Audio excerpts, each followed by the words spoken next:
If the iPhone text message notification sound is not working, even though notification is enabled in your iPhone, then the first thing that you will do is you will check a button on this side. So there is a button here on the side.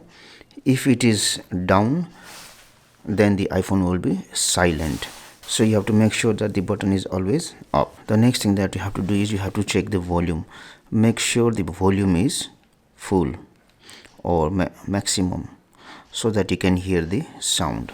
The other thing that you have to check is you have to make sure that do not disturb mode is not activated in your iPhone. So swipe the screen down to open the control center and tap on focus.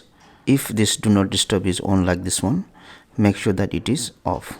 After that, what you do, you go to settings, you go to notifications, and from here you will look for WhatsApp application, open it. Make sure that this allow notifications it is on, and make sure this sound it is enabled. Also go to this option WhatsApp notification settings. So here also show notifications it should be on.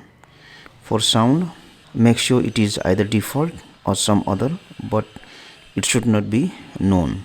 Similarly, you can go to this group notifications, and here also show notifications should be on.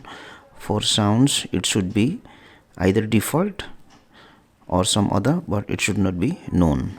Now if it still does not work, you can go to settings, you can go to general, you can go to transfer or reset iPhone, and then you can select this option reset, and you have to select this option reset all settings.